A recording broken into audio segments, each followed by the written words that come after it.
Hey, so as I promised on my last Facebook Live, this is my official Battlefrog post-race full recap.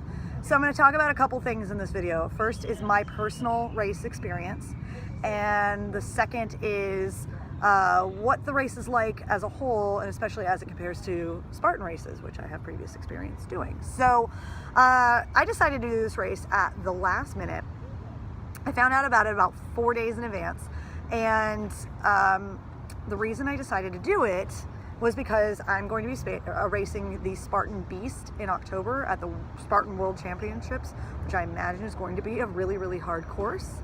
And so I needed to get some practice in. And, I'm trying to do some trail running to get good at the trails, but the obstacles, the best way to train on the obstacles is really to do the obstacles. It's very sport specific, right? So I don't really have any place in LA to really train on obstacles. So I thought I didn't want to miss out on this opportunity to really practice on obstacles. So I decided to do this race, and I decided to do it by myself for two reasons. One, I have goals of racing as a Masters Elite in obstacle course racing. That is my current goal, and I will eventually have to run these elite level races by myself as opposed to on a team, which is what I've done previously. So I had to try running a race by myself. All my other races I've done with teams, and it's so awesome to run with teams. It's super fun, it's super motivating, it's super encouraging, but I had to go do the scary thing and run by myself. So that was reason number one. And reason number two, reason number two is it's scary, it's intimidating, and I think it's important to do things that are outside of your comfort zone, that are a little bit scary and a little bit intimidating, because sometimes some of the most rewarding things in life come from doing things that are scary, things that your mind at first is like, no, we're not going to do this. And I waffled back and forth on whether or not to do this race, but ultimately decided to do the scary thing because I thought the scary thing was going to be the most rewarding thing. So I decided to do the race. It was an 8-kilometer course in Riverside County at Lake Elsinore. It was a mostly flat course, which was good, but it was about 100 degrees out, which was not as good. So I'm glad that I brought hydration with me. I brought Gatorade in a waist pack, so I had hydration, and I found a cold towel at the very last second that I had received at another race. I'm so glad I brought the cold towel. Because that came in handy quite a bit during that race. It was nice and wet and cold, and I was able to pour water on it on all the water stations. Some of the people, the nice volunteers at some of the water stations, let me dunk it in their ice buckets, which made it extra cold, and that really helped keep my body temperature under control in the heat, which was fairly rough. So there was that. Some of the obstacles, I was really proud of myself. My favorites were the monkey bars, because I have always struggled with monkey bars. I have tiny hands and short arms and not a great wingspan, and my grip strength has not always been great, so that's something I've really struggled with. And there was a point in my life where I didn't think I'd be able to do it, but the volunteers were really super encouraging. At most of the stations, they were super encouraging, and at the monkey bar station especially so. So kudos to the volunteers at the monkey bar station. They really encouraged me. They told me to create a rhythm and maintain a rhythm, and I did that, and I was able to get across the long monkey bars. So stoked on that, really proud of myself for that, and I had a spring in my step for my run after that point, I'll tell you that. My other favorite part was the rec bag carry, which was one of the strength endurance obstacles. So I had to carry a 50-pound sandbag on my shoulder. Men and women all carry the 50-pound sandbag. I struggled getting it on my shoulders. I had to get some help getting it on my shoulders. But once it was on there, I knew I had to keep going, and I couldn't rest. If I rested, that meant either taking it off my shoulders and figuring out how to get it back on when everyone around me had the same sandbags, or just standing and resting with it on my shoulders, and that wasn't going to be restful at all. So I made myself keep going, and I made myself do the elite distance. So there were 3 different distances for this particular obstacle: a novice and an intermediate, and elite, short, medium, long. And I knew, because I'm training for a big race in October, I had to do the long distance. So I made myself do the longest distance. I didn't stop. I got through it. And once that rec bag was off my shoulder, I had a spring in my step again. So that was pretty awesome. I had a rhythm that I tried to maintain throughout the race. I was running alone, so the only person pushing me was me. So my strategy was run until I see an obstacle, walk up until that obstacle so that I could bring my heart rate down and have the energy to do the obstacle, and then run again until I actually had the obstacle in my sight. So they had their obstacles pretty well spaced out, and that really helped me maintain a good pace throughout. It took me 2 hours and 6 minutes according to my Fitbit to finish.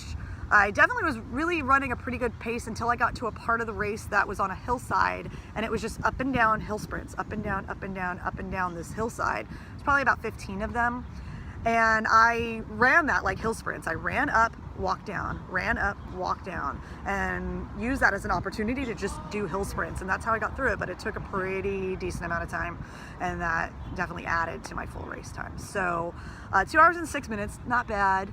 Something to grow on for sure. So that was my personal experience with the race. As for the race itself and how it compares to Spartan, so this is how I see it.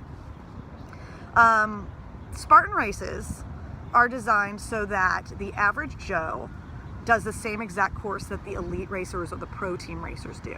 So everything is exactly the same. The only difference is the people who run in the open division can get help or can run as teams, so they can help each other over walls or through obstacles, and you're not competing for prize money, so ultimately the time that it takes for you to finish may or may not matter, just depends on your personal viewpoint, whereas the elites are going for speed and they're running on their own. But otherwise, you're all doing the same exact obstacle. So if that is a motivator for you, then Spartan racing is great. But some people might be turned off by that. Some people may find that they're not able to do a lot of the obstacles because they're all the same. So the difference that Battlefrog has is that they actually give you options at every obstacle. You have a novice, an intermediate, and an elite option for every obstacle. So you can go up to an obstacle, and the volunteers generally try to encourage you to try the elite version first. And then if you can't do it or you struggle with it, you can then go to one of the easier versions and try to get through that. And I found I had a really strong success rate with obstacles if I was able to do it that way, or if there were obstacles that I reached that I was like, there's no way I can do the elite version, at least there was another version for me to do. So I found myself to be pretty successful. I think I only had to do the penalty exercise that they have like 3 times in the whole race, and Spartan usually is more like 5 or 6 times as it currently stands for me. Hopefully I'll get better at that. So that might help for people who really get discouraged if they can't complete obstacles. So it's a little something for everybody. Battlefrog is a little smaller as it currently stands. It's a less expensive race and just smaller on the whole, just the whole setup. Parking was really close and easy. When it was time for me to race, I was actually able to go 10 minutes early and just walk right up to the front of the corral. So it's almost a little more mellow, but I imagine they're going to grow. They have the TV show, they're sponsoring bowl games, so they're going to be growing. But otherwise, the course was plenty challenging in its own way, and so I definitely got a lot out of it. I burned 1,000 calories according to my Fitbit, and I tore up my hand on their platinum rigs, which are the multi-rigs that they have, where they have rings and ropes and all sorts of stuff, and I did pretty well on their rig, but I tore up my hand, like my hand's ripped in 3 places, and that was fairly common actually. I ran into a lot of people that ripped up their hands, and the medic tent after the race was pretty busy because of that. So and then I had the race mindset where I tried to get through the platinum rig, and I got almost all the way through, and then I fell, and I wanted to do it again, but my hand was already ripped in 2 places. So what did I do? Rub some dirt on it, tried again, ripped my hand again. Thankfully I had some gloves with me, which I don't use on those platinum rigs because I don't get a good grip with them, but when it came time for me to do the rope climb, which came further along in the race, I was able to wear my gloves and not just be in excruciating pain doing that. But I sacrificed my body a little bit for the spirit of competition, and that's just how that went. But I'm all bandaged up right now. So that's my full recap of Battlefrog. I just kind of wanted to share what my experience was like and what the race was like, especially if you're considering doing obstacle racing. I definitely encourage you to try it, whether it's Spartan Race, whether it's Tough Mudder, whether it's Battlefrog. It's such a great experience, and everybody around, whether it's the volunteers or the people racing with you, are just so encouraging and so supportive and so positive. It's a really, really fun environment, even if you're racing by yourself. I tried keeping up with certain people that I met along the way, and I kept running into the same people at some of the obstacles, so we kind of bonded. So it's a really fun thing to be a part of, whether you're racing with a team or getting out of your comfort zone and racing by yourself. So if you ever have any questions about obstacle racing, it's become my roller derby retirement sport. I'm getting really into it, and I'd be happy to answer questions about that. Just hit me up, send me a message, reach out, robin@powerjamfitness.com. Happy to answer any questions and give you tips on training for these types of things. So my next race is a Disneyland half marathon. Dumbo Double Dare Disneyland half marathon weekend, so I'm running the 10K, the half marathon. Looking forward to just doing some straight up running and giving my hand a rest. But then it's the Spartan Beast in October in Lake Tahoe, and I will be posting all about that as well. So thank you for watching. Hope you enjoyed, and I will talk to you soon. Bye.